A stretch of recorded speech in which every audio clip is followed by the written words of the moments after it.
ওই সুমি, আগে সুমি রে, আগে কি হয়েছে গো? আরে উঠে পড়, উঠে পড়। কেন, কি হয়েছে? বৃষ্টি পড়ছে দেখ। আর দেখবি বৃষ্টি পড়ছে দেখ। বৃষ্টি পড়ছে? ও মা, কি রে? কি করছো এখানে পুকুর পাড়ে? আরে শাকগুলো হয়েছিল দেখ। দেখে দেখে দারুণ কাজ করতো ঘরের ভিতর থেকে না, বটিটা আর সবজিগুলো শাক রাখার একটা যে কোনো ঝুড়ি নিয়ে আইতো, আমি কেটে নেবো সেখানে। মা সব কিছু এনে দিয়েছি, এবার তুমি সবজিগুলো কেটে ফেলো। শাকগুলো জানিস ঠিক বলেছো মা, পোকা টোকা থাকতে পারে বলো। পোকা টোকা তো আনলাম না, সুন্দর লাগে, ঘ্যাচ ঘ্যাচ ঘ্যাচ ঘ্যাচ করে চলে যাবে। ওই বেগুন নিয়ে নেব, পর আমি এইভাবে কেটে নিলাম। আমি এইভাবে কেটে নেব, এইভাবে কেটে নিলাম। এরপর এই পথ দিয়ে কাটবো, এই যে। এরপর আমি ছোট ছোট করে কেটে নেব।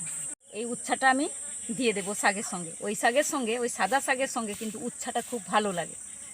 সবজি কাটা হয়ে গেছে, এরপর আমি ধুয়ে নিয়ে ভালো করে ধুবো, তারপর ধুয়ে আমি রান্নাঘরে নিয়ে চলে যাব। শাকগুলো আমি ভালো করে ধুয়ে নিয়ে চলে এসেছি। এটা বসিয়ে দিয়ে গ্যাসটা ধরিয়ে দিয়েছি, বড়িগুলো দিয়ে দিলাম। এখন তেল কিন্তু দিলাম না, বড়িগুলো এমনি খালি কড়ায় ভেজে নিয়েছি।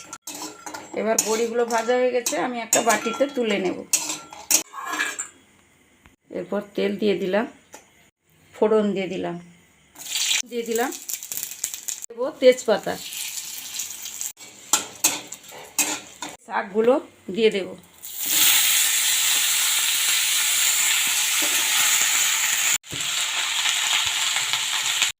দিয়ে দেব পরিমাণ মতো লবণ।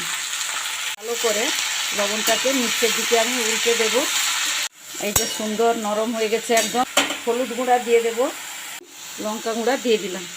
এরপর টমেটো কুচিগুলো দিয়ে দিলাম। এরপর দিয়ে দিলাম সাদা সরিষার বাটা,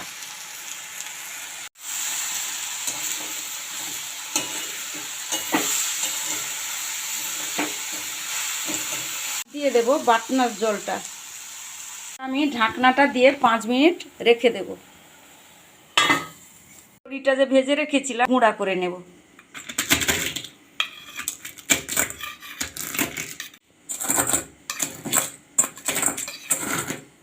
এরপর আমি ঢাকনাটা খুলে দেখব।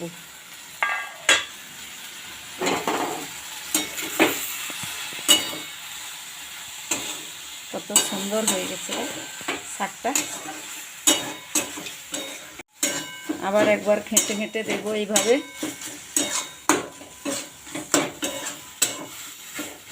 হয়ে গেছে, আমি ওই বড়িগুলো দিয়ে দেব।